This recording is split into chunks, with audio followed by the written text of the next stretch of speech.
La primera carta del apóstol Pedro, que es la carta que estamos estudiando, versículo a versículo, primera epístola de las dos que Pedro escribió, estamos en la primera de ellas, en el capítulo 1, primera de Pedro capítulo 1, y fijémonos lo que ya estudiamos, ¿no? Versículo 1. Pedro se presenta como el autor de esta carta y él se presenta como un apóstol, como un enviado del Señor Jesucristo. Eso lo dice en el versículo 1. También dice en el versículo 1 a dónde estaba dirigida esta carta, ¿no? A 5 provincias allá en la región de Asia Menor, lo que actualmente hoy es el territorio de Turquía. En el versículo 2 les dice a estas personas que estaban bajo persecución que ellos eran elegidos según la presciencia de Dios, según, ¿no?, el llamamiento de Dios, el cual había sido hecho antes de la fundación del mundo, como dijo el apóstol Pablo. Les recuerda eso estas personas perseguidas, que eran elegidos, que eran santificados por el Espíritu Santo. Eso también lo estudiamos en el versículo 2, y que eran y habían sido rociados con la sangre de Jesucristo, ¿no?, la sangre del nuevo pacto, que ellos ya estaban bajo las bendiciones del nuevo pacto. En el verso 3, Pedro sigue la carta con una doxología, con una alabanza a Dios sobre la salvación. Dice allí el verso 3, bendito el Dios y Padre de nuestro Señor Jesucristo, que según su grande misericordia nos hizo renacer, nos hizo nacer de nuevo, y nosotros sabemos que eso es por obra del Espíritu Santo a través de la palabra. Y dice que los hizo renacer para una esperanza viva. ¿Se acuerda cuando estudiamos eso? Nosotros los creyentes en Cristo Jesús tenemos una esperanza de parte de Dios viva, no muerta, una esperanza haciendo alusión, obviamente Pedro aquí, a la vida eterna. El verso 4 dice para una herencia, ¿se acuerdan? Todos los creyentes tenemos de parte de Dios una herencia que nos está esperando. Y dice la calidad de esa herencia, dice Pedro en el verso 4, incorruptible, incontaminada, inmarcesible. Y ahí dice claramente, ¿no?, reservada. ¿A dónde? ¿En la tierra? No, en el cielo. ¿Para quién? Para nosotros. Luego en el verso 6 dice, en lo cual vosotros os alegráis. Todo esto obviamente que produce gozo en el corazón del creyente genuino. Pero también Pedro nos dice en el verso 6 y verso 7 que la fe tiene que ser probada.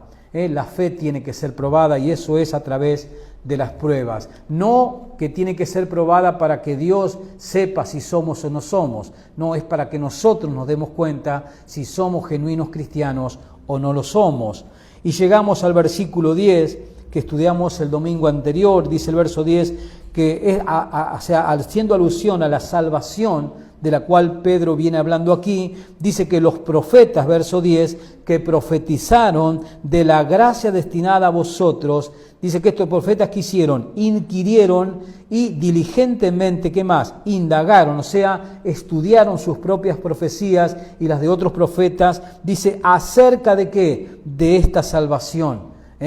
Verso 11, escudriñando qué persona y qué tiempo indicaba el Espíritu de Cristo que estaba en ellos, el cual anunciaba de antemano los sufrimientos de Cristo y las glorias que vendrían tras ellos.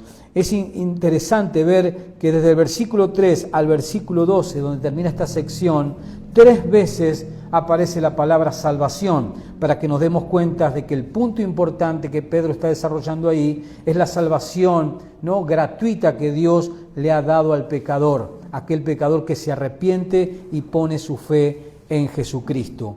Hoy vamos a seguir estudiando estos últimos 2 versículos, el 10 al 12, de esta sección que, como usted recuerda, hemos titulado La certeza de nuestra salvación futura. Ese es el título en líneas generales que le hemos dado a estos 12 primeros versículos del capítulo 1 de Primera de Pedro. La certeza de nuestra salvación futura, porque ese es el punto principal que está desarrollando Pedro aquí, ¿no? La salvación que Dios le ha dado, ¿no?, a estos creyentes que estaban en esta zona geográfica, distribuidos allí en esas 5 provincias que estaban bajo la persecución del Estado romano a cargo del emperador en ese entonces, que era Nerón, ¿no? El punto principal es que Pedro les está recordando que más allá de las persecuciones, ellos tenían que estar gozosos. ¿Por qué? Porque Dios los había escogido, Dios los había rociado con la sangre de Jesucristo del nuevo pacto y que Dios les había dado una salvación eterna, con una esperanza eterna y con una herencia eterna incorruptible. Entonces hoy vamos a tratar de continuar y terminar esta sección, ¿no?, con estos dos versículos, ¿no? Vimos esto el domingo anterior, el verso 10 y el verso 11. La parte A del versículo 11, que es donde terminamos. Así que vamos a leer ahí el verso 10 y el verso 11. Dice allí el verso 10, los profetas que profetizaron de la gracia destinada a vosotros, inquirieron, dice Pedro, y diligentemente indagaron acerca de esta salvación, escudriñando qué persona y qué tiempo. Hasta ahí la parte A del versículo 11, hasta ahí estudiamos el domingo pasado, ¿no? Vimos en líneas generales, haciendo un repaso, que los profetas quisieron diligentemente, ¿no?, estudiaron, indagaron con pasión en sus propias profecías y en las profecías de sus consiervos, todo lo que tenía que ver con la venida del Mesías venidero, prometido por Dios, y ese Mesías que iba a traer, bajo sus alas iba a traer la salvación, la redención. Ellos estudiaron, como dice el verso 10 claramente aquí Pedro, sobre esa salvación. Verso 11 decían que ellos estaban con la intriga de saber en qué persona, mejor dicho, qué persona iba a ser el Mesías y en qué tiempo iba a ser su irrupción el Mesías en este mundo, ¿no? Como dice la parte A del versículo 11, que estos profetas que hicieron, escudriñaron qué persona y qué tiempo. Así que nosotros vamos a continuar ahí, ¿no?, donde sigue la parte B del versículo 11, dice que estos profetas escudriñaron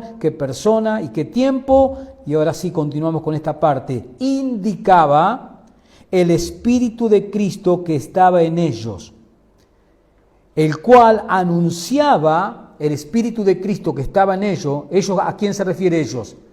A los profetas, viene hablando de los profetas según el verso 10.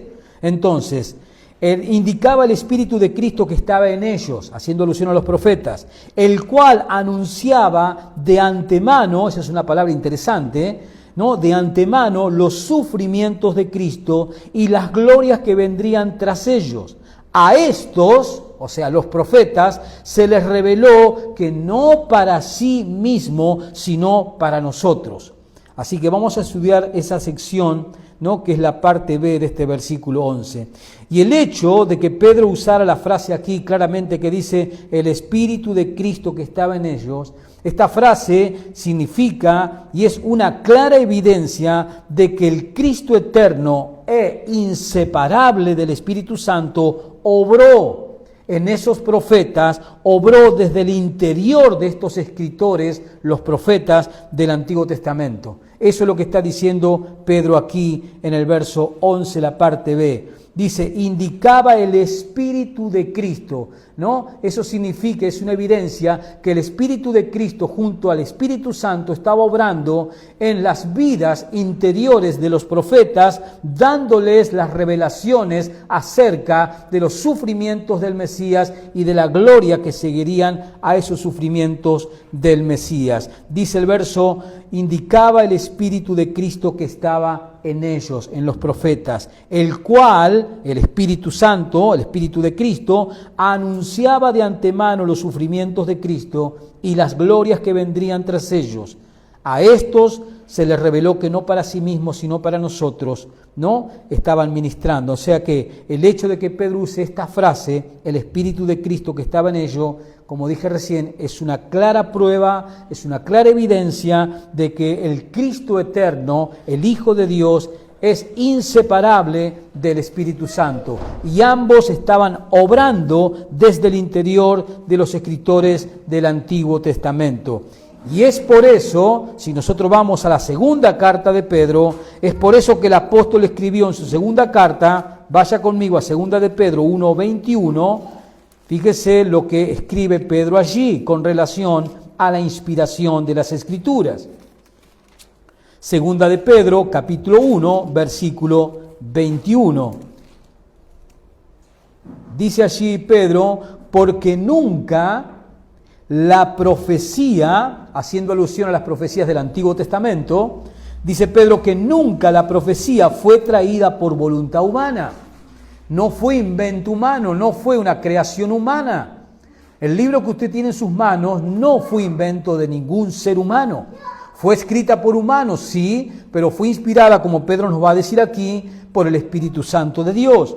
Dice el verso 21, porque nunca la profecía fue traída por voluntad humana, sino, ese sino es importante ahí, sino que los santos hombres de Dios, haciendo alusión a los profetas, hablaron siendo ¿qué?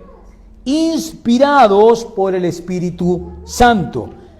Ahí en ese verso 21 de 2 de Pedro 1 está diciendo en otras palabras lo mismo que nos dice aquí el versículo 11, que el Espíritu de Cristo que estaba en ellos, los profetas, el cual anunciaba de antemano los sufrimientos de Cristo y las glorias que vendrían tras ese sufrimiento, haciendo alusión a la muerte expiatoria de Cristo. Entonces vemos claramente que es por esa causa que el apóstol Pedro escribe en su segunda carta, como leímos recién, en el capítulo 2, verso 21 del capítulo 1. Pero sigue diciendo Pedro, volviendo al capítulo 1, verso 11, dice, el cual anunciaba de antemanos, dice el versículo 11, el cual anunciaba de antemanos, o sea, el Espíritu Santo, el Espíritu de Cristo que estaban los profetas, dice que Él les anunciaba de antemano. Y esa palabra anunciar significa planificar. El Espíritu Santo que estaba en los profetas, cuando los profetas escribían sus profecías, estaban escribiendo bajo la inspiración del Espíritu Santo, y el Espíritu Santo ¿qué hacía? Anunciaba, o sea, planificaba a través de esas profecías que le daba, y de antemano significa preventivamente. Antes de que suceda, el Espíritu Santo a través de la profecía estaba planificando y dando a conocer cómo iban a suceder las cosas. Estaba preventivamente el Espíritu Santo, o sea, de antemano, preventivamente el Espíritu Santo estaba dando a conocer a través de las profecías, a través de estos profetas, lo que vendría acerca del Mesías, sus sufrimientos y sus glorias que le seguirían. Claramente estaba atestiguando el Espíritu Santo dentro de estas personas, los profetas, acerca de la salvación que Dios lograría por medio de Jesucristo. Pero sigue diciendo el versículo 11, el cual anunciaba de antemano, que anunciaba el Espíritu que estaba en los profetas, a través de las profecías que Él les inspiraba, que anunciaba de antemano los sufrimientos de Cristo y las glorias que vendrían, los sufrimientos que iba a padecer el Mesías y las glorias que le seguirían a ese sufrimiento. El Antiguo Testamento se refiere, y vamos a ver algunos versículos, a los sufrimientos de Cristo en pasajes, por ejemplo, como el Salmo 22, el cual es un salmo profético, un salmo escrito por David. Vayamos allí a leer algunos textos del Salmo 22, el cual es un salmo profético porque 1000 años antes, a través de ese salmo, el Espíritu Santo, inspirando a David, habló de lo que iba a sufrir Cristo, el Mesías, cuando estuviese dando su vida en la cruz del Calvario. Salmo 22, versículo 1. Todo el Salmo, completamente el Salmo, es un salmo profético acerca de las cosas que iba a padecer, sentir y aún decir el Mesías cuando esté ofrendando su vida en la cruz del Calvario. Y esto fue escrito 1000 años antes de que Cristo viniese a la tierra. Por eso nos damos cuenta que el Espíritu Santo, a través de David, dijo las palabras que David registró aquí. Fue el Espíritu Santo obrando en David quien le dio estas profecías. Por ejemplo, dice el verso 1, Dios mío, ¿por qué me has desamparado? ¿Qué dijo Jesús 1000 años después cuando estaba colgado en la cruz? ¿No repitió esas mismas palabras? Exactamente. Pero el Espíritu Santo, a través de David, profetizó que el Mesías, cuando estuviera ofrendando su vida, una de las frases que diría sería esta: cuando el Mesías tomara todos nuestros pecados sobre sí mismo. ¿Qué iba a suceder en ese momento? En ese momento iba a haber una separación que nosotros como humanos jamás podremos comprender. ¿Qué sucedió en la Trinidad de Dios cuando el Hijo de Dios, la segunda persona de la Trinidad, tomó nuestros pecados sobre sí mismo. ¿Qué sucedió ahí? Hubo una ruptura, si le podemos llamar de esa manera, y Cristo sintió la soledad, Cristo padeció el abandono de Dios para que tú y yo no seamos abandonados por toda la eternidad. El abandono que nosotros sí merecemos por nuestros pecados, porque el pecado, ¿qué es lo que hace según el profeta Isaías? Hace y causa división entre un Dios santo y nosotros, criaturas pecadoras. Cristo tomó ese pecado, tomó esa división. ¿Para qué? Para que nosotros, ¿quiénes somos nosotros? Aquellos que ponemos nuestra fe y nuestra confianza en la obra y persona del Mesías, no tengamos que padecer. Entonces el capítulo 22 de este Salmo comienza con estas palabras en el verso 1. Dios mío, ¿por qué me has desamparado? ¿Por qué estás lejos de mí? Salvación y de la palabra de mi clamor. ¿No? Esas eran las cosas que el Mesías exclamó estando en la cruz, y obviamente 1000 años antes el Espíritu Santo, a través de David, que también fue un profeta, ¿no?, profetizó estas palabras. Verso 2, Dios mío, clamo de día y no respondes, y de noches y no hay para mí reposo, pero tú eres santo, tú que habitas entre las alabanzas de Israel. Y así sigue todo el Salmo hasta su culminación. Por cuestiones de tiempo, obviamente, no lo vamos a leer, pero léanlo en su casa, porque es un salmo muy profundo y es un salmo totalmente profético desde el primer versículo hasta el último. Pero podemos ver claramente que el Espíritu Santo le anunció a los profetas los sufrimientos que iba a padecer el Cristo, pero también las glorias que le seguirían a ese sufrimiento.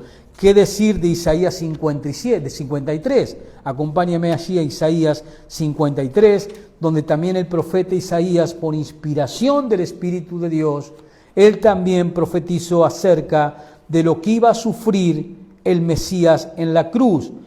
Y el tiempo en el cual profetizó Isaías fueron más o menos aproximadamente 750 años antes que Cristo venga y se encarnase en la tierra. 750 años antes que Cristo venga a la tierra, el Espíritu Santo a través de Isaías profetizó los sufrimientos que el Mesías iba a padecer.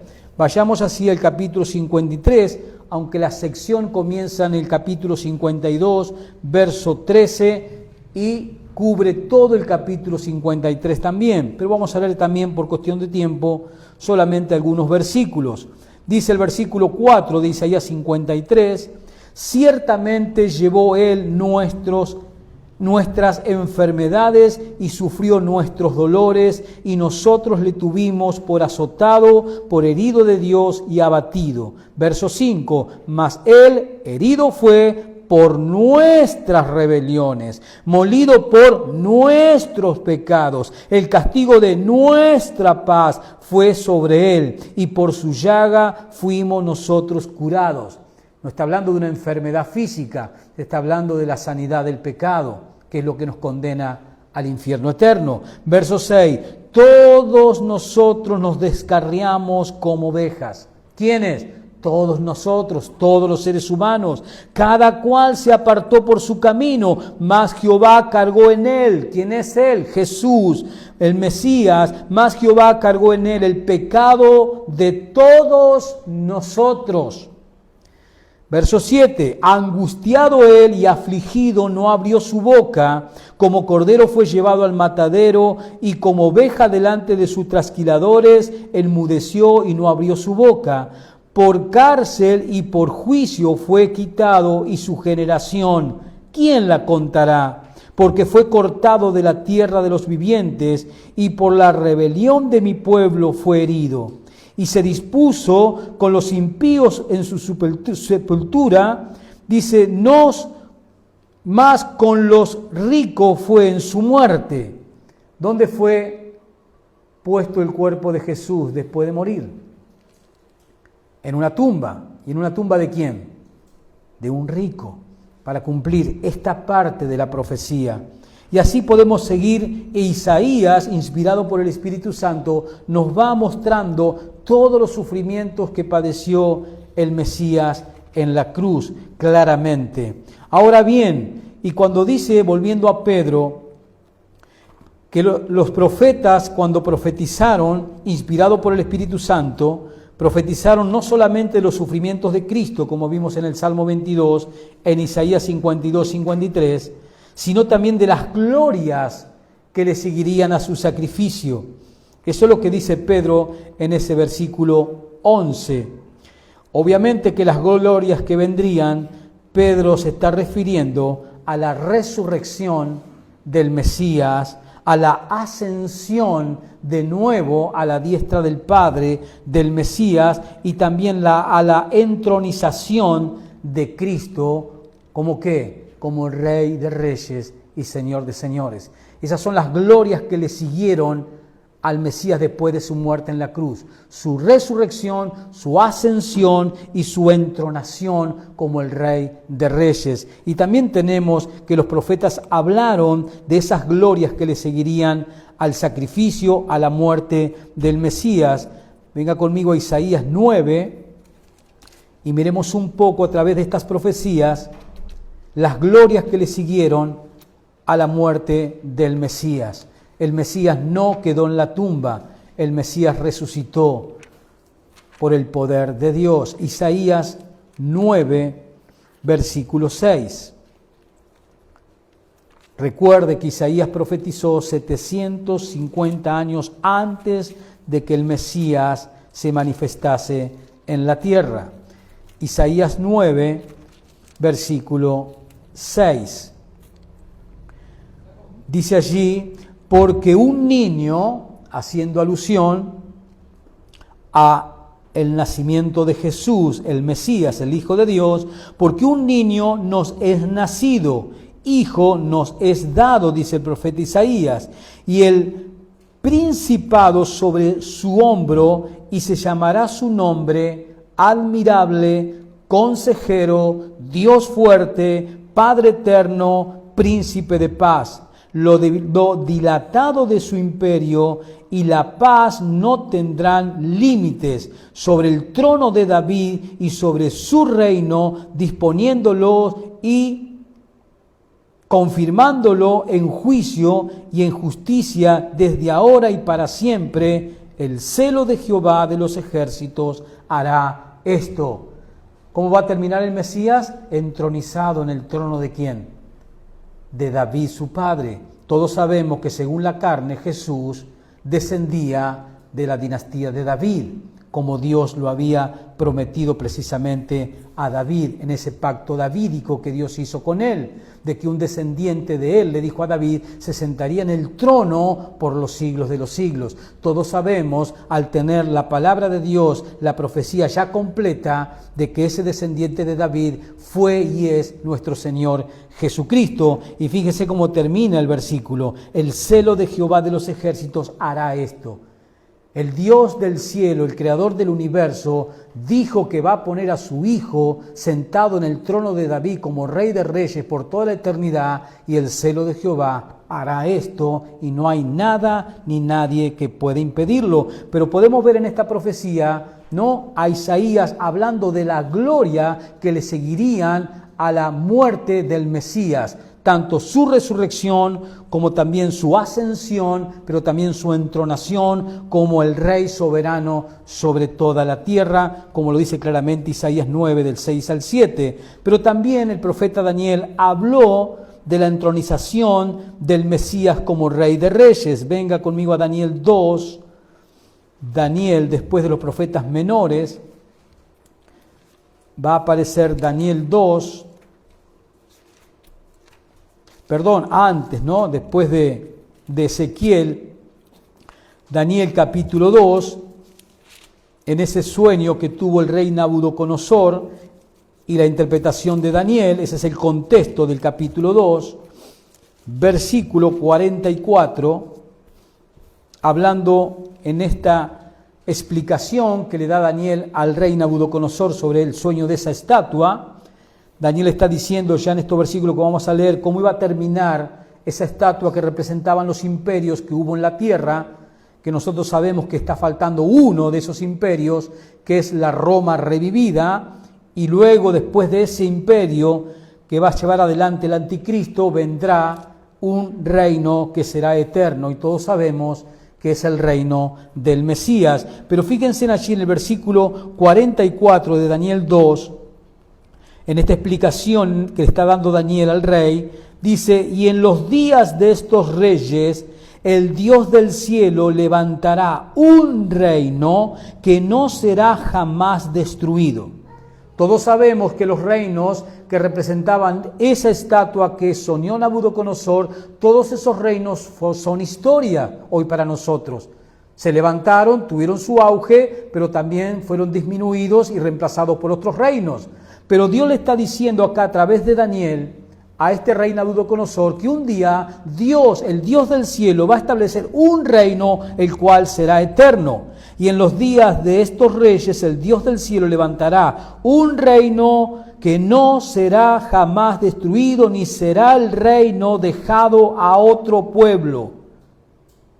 Desmenuzará y consumirá a todos estos reinos, pero él permanecerá para siempre. Obviamente es una alusión al reino milenario y luego eterno que tendrá el Mesías. Esas son las glorias a las cuales se está refiriendo Pedro cuando dice que después de los sufrimientos de Cristo vendrían las glorias de ese Cristo que entregó su vida en sacrificio para el perdón de nuestros pecados, los pecados de aquellos que han sido escogidos por Dios para salvación. Pero miremos otro texto en Daniel. Ahora vayamos al capítulo 7 y sigamos viendo parte de las glorias que le seguirán a los sufrimientos del Mesías, como Pedro está diciendo en su carta.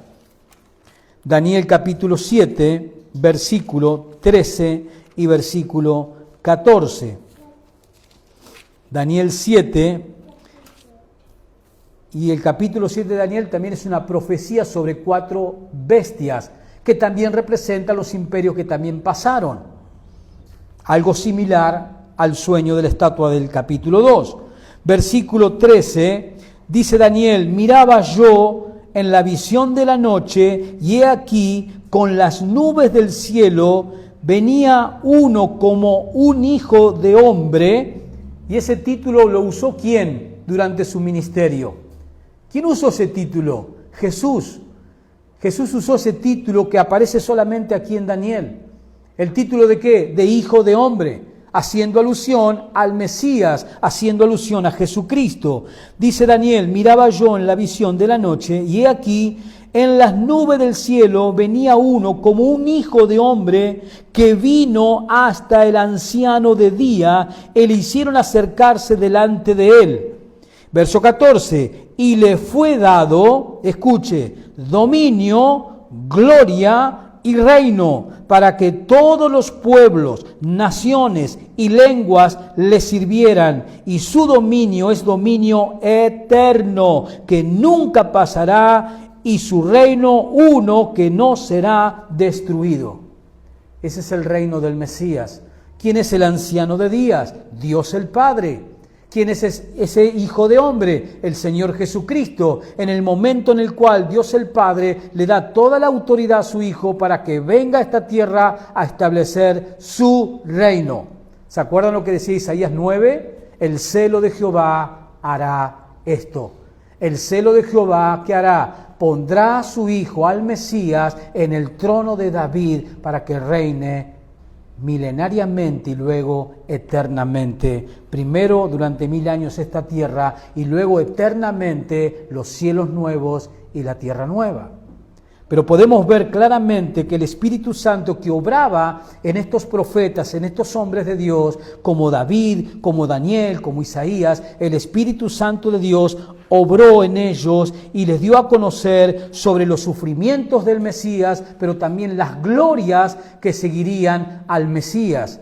Y esas glorias son su resurrección, como también su ascensión al cielo, a su gloria, y también su venida a tomar posesión de su reino, el cual jamás será destruido. Pero sigamos viendo, ahora vayamos al profeta Zacarías, casi al final de los profetas. Zacarías, capítulo 2, versículo 10, que también habló de las glorias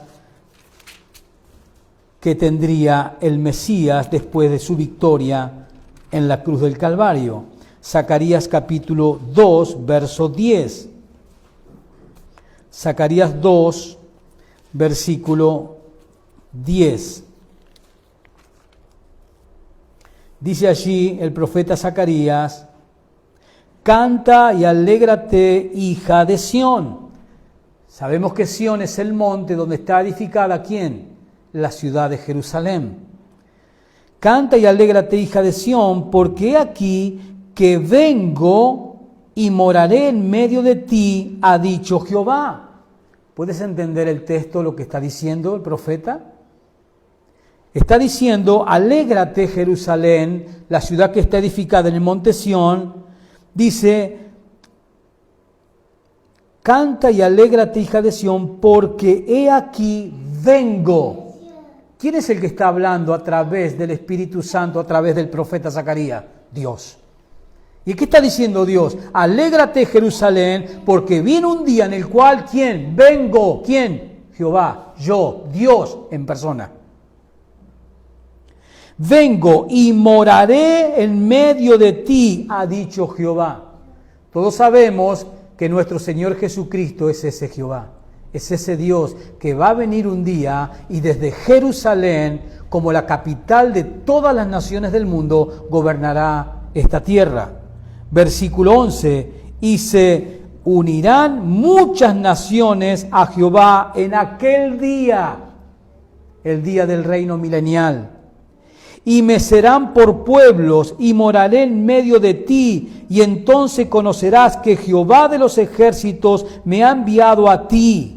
Y Jehová poseerá a Judá su heredad en la tierra santa, y escogerá aún a Jerusalén, porque es su ciudad, porque Israel es su pueblo. Pero saltemos al capítulo 14 de Isaías, y vamos a seguir viendo las glorias que le seguirán a los sufrimientos del Mesías, las glorias que le seguirán al Mesías. Capítulo 14 de Zacarías, versículo 16. Zacarías 14, verso 16. Dice: y todos los que sobrevivieren de las naciones que vinieron contra Jerusalén, y aquí hace alusión obviamente a la batalla de Armagedón, donde se van a juntar todas las naciones en un valle así cerca de Jerusalén para destruir a Israel. Y es ahí cuando el Señor Jesucristo, el Mesías, vendrá por segunda vez, destruirá esos ejércitos y comenzará su reino milenial. A eso se está haciendo alusión en esta profecía. Versículo 16, dice allí: y todos los que sobrevivieren de las naciones que vinieron contra Jerusalén subirán de año en año para adorar al Rey, a Jehová de los ejércitos, y a celebrar la fiesta de los tabernáculos. Verso 17, y acontecerá que los de las familias de la tierra que no subieren a Jerusalén para adorar al Rey, Jehová de los ejércitos, no vendrá sobre ellos lluvia. Eso será durante el reino milenial de Cristo. Todas las naciones subirán a Jerusalén a celebrar al Rey, a celebrar a Jehová de los ejércitos, quien es nuestro Señor Jesucristo. Volvamos nuevamente a Pedro, allí al capítulo 11, el cual, dice Pedro, anunciaba de antemano los sufrimientos de Cristo y las glorias que vendrían. Dice Pedro en ese versículo 11, y las glorias que vendrían. Pero sigue diciendo: a estos, verso 11, a estos, dice, se les reveló que no para sí mismo. A estos, ¿a quién hace alusión? A los profetas.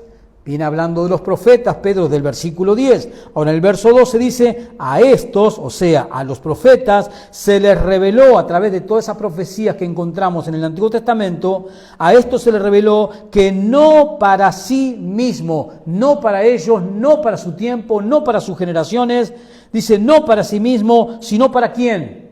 Para nosotros, los que estamos ahora de este lado de la cruz, que estamos en el nuevo pacto, bajo el nuevo pacto que selló el Mesías con su sangre en la cruz. A esto se le reveló que no para sí mismo, sino para nosotros administraban las cosas que ahora son anunciadas por los que han predicado el Evangelio por el Espíritu Santo enviado del cielo, cosas en las cuales anhelan mirar los ángeles. Dice Pedro, a estos se les reveló que no para sí mismo. No era para ellos, no era para el tiempo de esas generaciones. Y el Pentateuco es claro, y el autor del Pentateuco sabemos que fue Moisés. Moisés profetizó acerca del profeta que habría de levantarse en un futuro. Si nosotros vamos a Deuteronomio capítulo 18, lo vamos a escuchar a Moisés diciéndole a Israel de un futuro profeta que Dios levantaría un día, en un tiempo, y que a ese profeta había que no solo oír, sino obedecerlo. Obviamente, Moisés estaba hablando del Mesías que vendría. Deuteronomio 18, versículo 15. Moisés profetizó acerca del profeta que habría de levantarse en el futuro, haciendo alusión al Mesías. Deuteronomio 18, verso 15, dice allí, profeta en medio de ti, le dice al pueblo de Israel, de tus hermanos como yo, te levantará Jehová tu Dios, a él oiréis. Obviamente está profetizando Moisés acerca del Mesías que un día vendría. Moisés y los demás profetas estaban mirando hacia el futuro, cuando Dios enviara a su Mesías, al Salvador del mundo. Estaba mirando hacia el futuro, a la culminación de la obra salvadora de Cristo, el Mesías.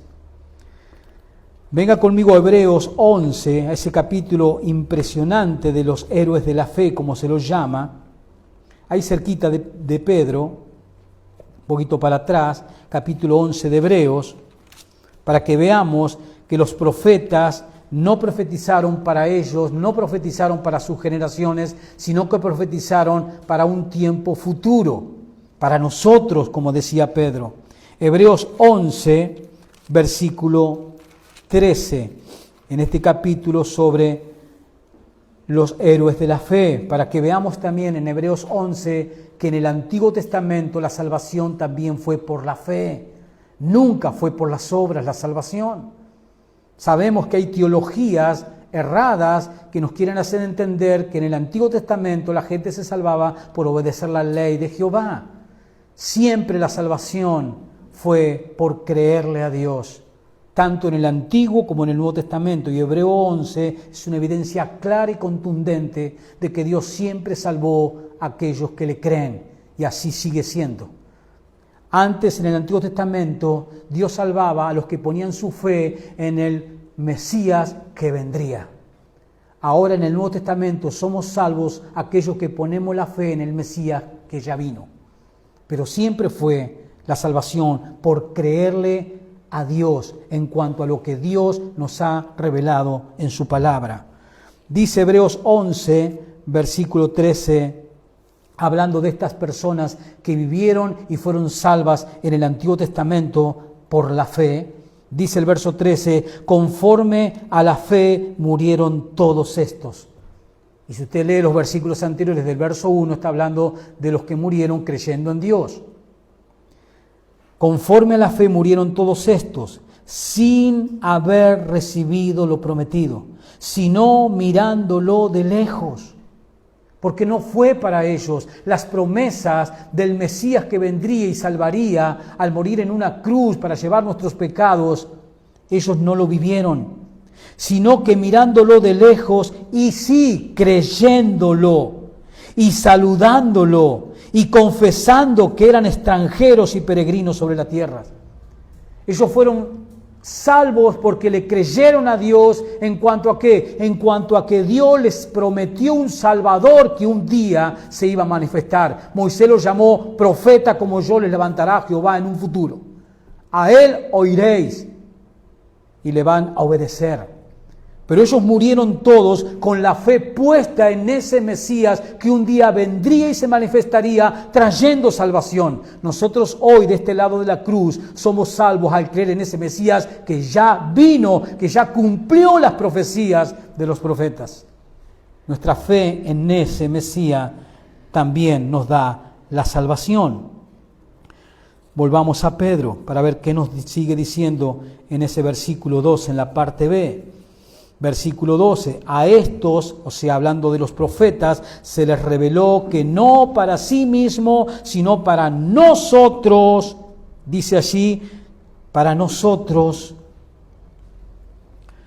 administraban las cosas que ahora os son anunciadas, por los que os han predicado el Evangelio, por el Espíritu Santo enviado del cielo, cosas en las cuales anhelan mirar los ángeles.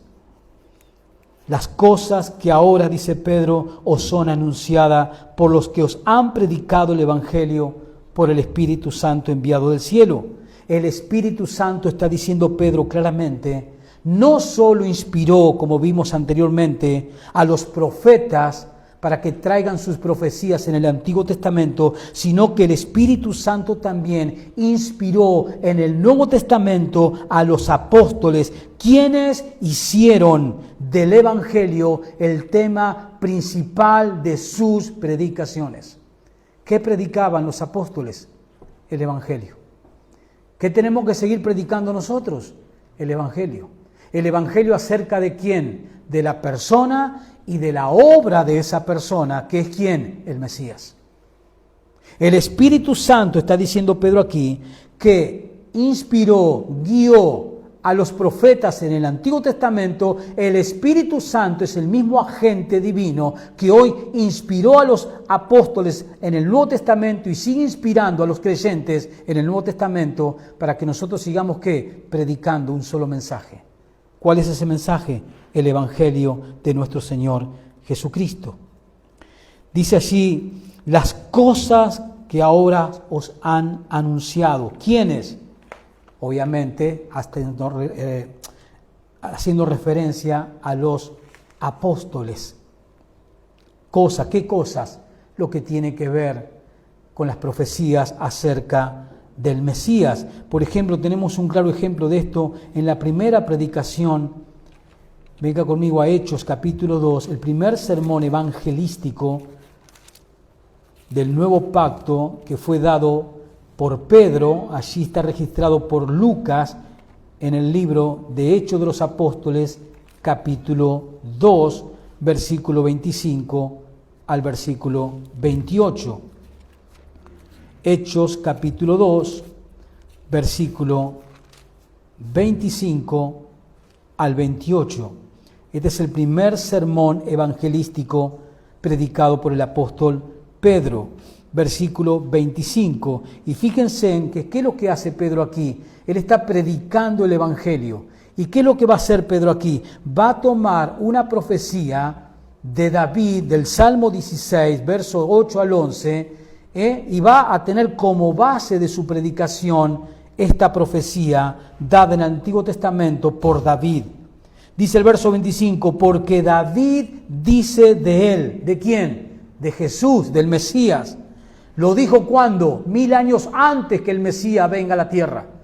Y ahora Pedro está tomando esas profecías del Antiguo Testamento y le está mostrando a esa audiencia a la cual él está predicando cómo se cumplió en Cristo, para que vea esa audiencia de que Cristo era el Mesías prometido por Dios. Dice, porque David dice de él. ¿Qué dijo David? Veía al Señor siempre delante de mí, porque está a mi diestra, no seré conmovido. Esto es lo que decía el Mesías acerca de su Dios, de su Padre. Porque veía al Señor siempre delante de mí, porque está a mi diestra, no seré conmovido, por lo cual mi corazón se alegró y se gozó mi lengua, y aún mi carne descansa en esperanza, porque no dejarás mi alma en el Hades, ni permitirás que tu santo vea corrupción. Al tercer día, ¿qué hizo el Mesías? Fue levantado de los muertos por el poder de Dios. El cuerpo de Cristo, el cuerpo del Mesías, ¿vio corrupción? Todos hoy sabemos que el cuerpo humano, una vez que muere, al cuarto día entra ¿qué? A descomponerse. El cuerpo humano, el cuarto día, entra en el estado de corrupción. ¿Entran a qué? A obrar las bacterias. Por eso el cuerpo al cuarto día empieza ¿a qué? A jeder. Pero ¿qué está diciendo el Mesías por boca de David en ese tiempo? ¿Qué está diciendo el Cristo, el Mesías? ¿Qué está diciendo por boca del profeta David? Que su cuerpo no iba a entrar en un estado de corrupción. ¿Por qué? Porque al tercer día iba a ser levantado de los muertos. Vean cómo Pedro está predicando el Evangelio y él está tomando como base para la predicación del Evangelio las profecías que se estaban cumpliendo y se habían cumplido en el Mesías, que hacía poco tiempo atrás había sido crucificado, pero el tercer día había resucitado. Verso 28, me hiciste conocer los caminos de la vida, me llenarás de gozo en tu presencia. Hablando de esa relación del Mesías, el Hijo de Dios, con Jesucristo. Pero sigue diciendo Pedro allí, volvamos nuevamente al pasaje que estamos estudiando. Verso 12, a estos, los profetas, se les reveló que no para sí mismos, sino para nosotros administraban las cosas, ¿no? Haciendo alusión a las profecías que hablaban del Mesías en el Antiguo Testamento, a esas cosas, ¿no? Y al Evangelio que los ahora apóstoles estaban predicando. A esto se les reveló que no para sí mismos, sino para nosotros administraban las cosas que ahora son anunciadas por los que han predicado el Evangelio. ¿Quiénes son esos que empezaron a predicar el Evangelio al principio? Los apóstoles. Pedro había anunciado en el primer sermón apostólico, en Hechos capítulo 2, pero ahora versos 38 y 39, en ese primer sermón evangelístico, vamos a leer versículos 38 y 39, fíjese lo que Pedro también dice en esa predicación. Versículo 38 y versículo 39. Dice así Pedro les dijo, arrepentíos y bautícese cada uno de vosotros en el nombre de Jesucristo para el perdón de los pecados y recibiréis el don del Espíritu Santo. Verso 39, porque para vosotros es la promesa. ¿Qué dijo Pedro de los profetas? Que ellos administraban cosas que no eran para ellos, sino era para su tiempo. Era para otro tiempo, y es lo que está diciendo Pedro aquí en este sermón. Verso 39, porque para vosotros es la promesa de ¿qué? De oír el Evangelio y creer en el Evangelio del Señor Jesucristo, de la obra del Mesías, para el perdón de nuestros pecados y para recibir la morada del Espíritu Santo. Dice el verso 39, porque para vosotros es la promesa y para vuestros hijos y para todos los que están lejos, para cuantos el Señor nuestro Dios llamare. Las cosas que administraron los profetas en el Antiguo Testamento no fueron para ellos ni para sus generaciones, sino para estas generaciones después de la cruz. Y todo aquel que es llamado por Dios, fíjense que ahí está claramente la salvación por medio de la elección de Dios. Es claro el texto 39, porque para vosotros es la promesa y para vuestros hijos, para todos los que están lejos, para cuantos el Señor nuestro Dios llamaré. Pero las cosas que administraron los profetas eran para este tiempo, no para el tiempo de ellos. Pedro además de Pedro como predicador del Evangelio, que fue el primero en dar un sermón evangelístico, además de Pedro, también tenemos que incluir al resto de los 12 apóstoles que también predicaron el Evangelio del Señor Jesucristo y también los asociados que tuvieron los apóstoles en esas generaciones. Podemos nombrar a Pablo, podemos nombrar a Bernabé, a Silas, Timoteo, Felipe, Judas, Santiago, los medio hermanos de Jesús, Esteban y muchos otros que no aparecen sus nombres en los escritos bíblicos, pero también sabemos que muchos más también anunciaron el Evangelio de nuestro Señor Jesucristo en base a esas profecías que los profetas dieron acerca del Mesías, que cuando se manifestara traería salvación. Volvamos para ir terminando a Pedro, que más sigue diciendo en el versículo 12 al final. Versículo 12. A esto se les reveló que no para sí mismo, sino para nosotros administraban las cosas. Eso se refiere al Evangelio, basado en los escritos del Antiguo Testamento. Administraban las cosas que ahora son anunciadas por los que han predicado el Evangelio por el Espíritu Santo. Y eso se refiere a los apóstoles y sus asociados que predicaron en el primer siglo el Evangelio. Cosas en las cuales, termina diciendo Pedro en este versículo 12, cosas en las cuales anhelan mirar los ángeles. Los ángeles se preguntan, ¿qué es experimentar la gracia, la gloria de la salvación y el perdón de pecado por parte de Dios? Ellos se preguntan, ¿por qué? Porque ellos no necesitan ser salvos, los ángeles santos. Ellos no pueden experimentar eso, entonces ellos anhelan saber. Y en la medida que el tiempo va transcurriendo y la obra redentora se va cumpliendo, ellos anhelan saber, miran con atención todo lo que sucede con nosotros, cómo Dios salva a pecadores, cómo la iglesia sigue adelante, se sigue edificando.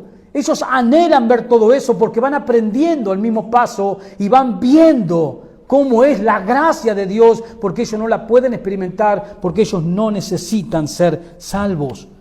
Por eso los ángeles en un sentido se preguntan, ¿qué es experimentar? ¿Qué será esa experiencia de la gracia y la gloria de la salvación y el perdón de pecados por parte de Dios a personas que no lo merecen como nosotros? Los ángeles anhelan ver esas cosas. La palabra anhelan significa que los ángeles tienen un fuerte deseo, va mucho más allá que una curiosidad. Esa palabra anhela significa que ellos tienen un deseo profundo, fuerte, un impulso irresistible de conocer a través del plan redentor, de cómo Dios salva a pecadores, de conocer cómo es la salvación, la gloria de la salvación que Dios ha destinada para nosotros, los pecadores. ¿Por qué? Como decía recién, porque los ángeles santos no necesitan ser salvos. Y los ángeles caídos no pueden ser salvos. No hay redención para ellos. Porque ellos fueron creados viéndolo a Dios, contemplándolo a Dios, contemplando el poder, la gracia, el amor de Dios. Ellos fueron creados ya con esa conciencia y así todo ellos decidieron ¿qué? Desobedecer. Por eso para ellos no hay redención.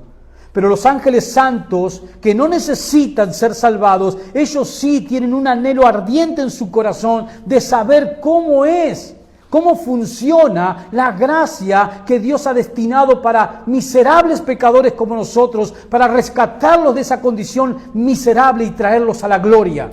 Ellos anhelan, son espectadores. Eso es lo que está diciendo Pedro al final del versículo, cuando dice cosas en las cuales anhelan mirar los ángeles. Y se refiere obviamente a los ángeles santos. Dios sigue exhibiendo su gracia a través de la iglesia. Dios sigue exhibiendo su gracia salvadora delante de los ángeles como testigos. Y lo hace Dios a través de la iglesia. Dios sigue exhibiendo su plan redentor, su gracia infinita. Y los ángeles son testigos y aprenden y de esa manera glorifican aún más a Dios por ver las cosas que Dios hace. Pablo es claro en ese punto. Venga conmigo a Efesios capítulo 3. Que Pablo nos va a ayudar a entender esto. Efesios capítulo 3. Versículo. Efesios 3. Versículo 10. 3, versículo 10. Pablo está hablando del misterio de la iglesia en el capítulo 3. ¿Cuál es el misterio de la iglesia? Que Dios iba a salvar no solo a judíos, sino a gentiles. Y tanto los judíos salvos como los gentiles salvos iban a ser parte de un solo pueblo, de un mismo pueblo, que es la iglesia. Ese es el contexto de lo que Pablo está enseñando en el capítulo 3. Y llegamos al verso 10 y dice, para que la multiforme sabiduría, o sea, al decir Pablo la multiforme sabiduría, ¿qué quiere decir? Que la sabiduría de Dios tiene ¿cuántas facetas? Infinitas. Eso está diciendo Pablo. Para que la multiforme, o sea, la infinita sabiduría de Dios sea ahora dada, escuche, sea ahora dada a conocer por medio de ¿quién? De nosotros, la iglesia, los creyentes. Para que la multiforme, la variada cantidad infinita de sabiduría de Dios sea dada a conocer por medio de la iglesia, ¿a quiénes? A los principados y potestades en los lugares celestiales. ¿Eso qué quiere decir? Sea dada a conocer a los ángeles santos. Los ángeles santos, ellos observan, alean, ven constantemente la multiforme sabiduría de Dios que Dios se desarrolla a través de la salvación hacia los pecadores, ¿no? Para traerlos a la iglesia, y a través de ellos, los ángeles, observan, ¿no? Con un ardiente deseo y comprueban la sabiduría, el amor, la gracia, la gloria de Dios. Y eso a ellos los motiva ¿a qué? A seguir adorando a ese Dios más de lo que lo hacen.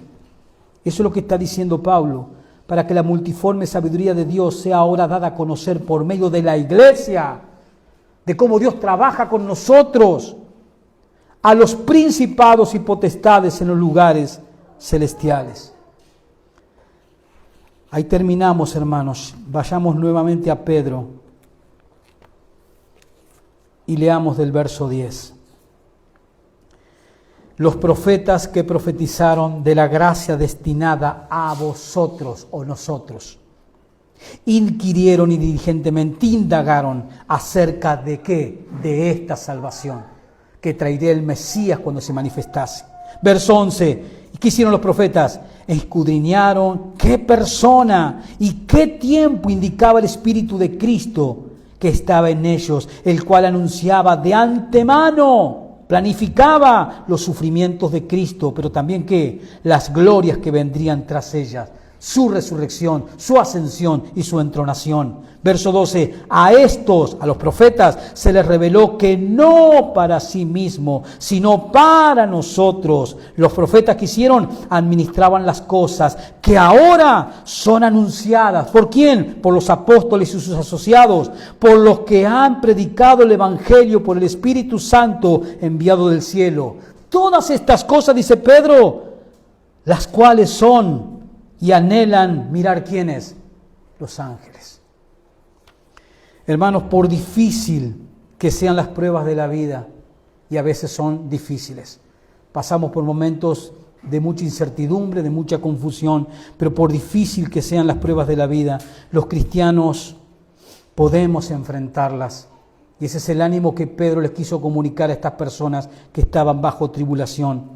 Podemos enfrentarlas de manera triunfal, debido a la grandeza de la gracia de Dios al darnos una salvación, como estudiamos en estos 12 versículos, una salvación que los profetas estudiaron, indagaron, investigaron, que el Espíritu Santo inspiró, que los apóstoles predicaron y que los ángeles siguen investigando. Eso nos tiene que dar fuerza. Nos tiene que dar energías a pesar de los momentos de turbulencia que tengamos que pasar, de saber qué es lo que Pedro le quiso comunicar a estas personas, que estaban bajo una severa persecución. Pedro les quiso decir, alentándolos, recuerden que ustedes han sido escogidos, recuerden que a ustedes se les ha dado una esperanza viva que es la vida eterna. Recuerden que Dios les ha dado una salvación tan hermosa, tan grande, que los profetas indagaron, estudiaron para saber en qué personas iba a manifestar esa salvación y en qué tiempo se iba a dar. Y ellos también entendieron que no era para sus tiempos. La saludaron de lejos, la anhelaron de lejos. Nosotros hoy la vivimos, la experimentamos. Y eso tiene que ser suficiente motivo para darnos fuerzas, a pesar de toda adversidad, de continuar adelante, predicando a Cristo, predicando el Evangelio que los apóstoles al principio, en el primer siglo, predicaron, el Evangelio por el cual los apóstoles dieron su vida, sus asociados dieron su vida, y a lo largo de la historia de la Iglesia, miles han dado su vida, han derramado su sangre por no pervertir el Evangelio, por dar a conocer el Evangelio, porque el mensaje del Evangelio es lo único que va a salvar a un pecador de las llamas del infierno eterno. Solamente el que ponga la fe en el Mesías crucificado, resucitado, que ascendió a los cielos y que vendrá como Rey de Reyes y Señor de Señores a gobernar este mundo. Amén, hermanos. Póngase de pie y vamos a agradecerle al Señor por su palabra a través del apóstol Pedro. Señor, te damos gracias en el nombre de Jesús. Te agradecemos, Padre, por este tiempo, por estar expuesto a tu palabra, por escuchar, Señor, tu palabra, por recibir tu palabra. Ayúdanos a atesorar tu palabra para que el enemigo no la robe de nuestros corazones. Gracias porque hoy hemos aprendido, hemos crecido en el conocimiento de tu plan redentor. Te damos gracias, Padre, y bendecimos tu palabra. Señor, bendice tu iglesia que está reunida aquí, bendice a tu pueblo que está congregado aquí, según sus necesidades, pero la prioridad es lo espiritual. Señor. Señor, ayúdanos a tener una mejor y más profunda relación contigo a través de tu palabra. Espíritu Santo, ayúdanos, fortalécenos, anímanos. En el nombre de Jesús te lo pedimos. Amén y amén. Amén, hermanos. Tome asiento un segundito. Le voy a pedir a Leonardo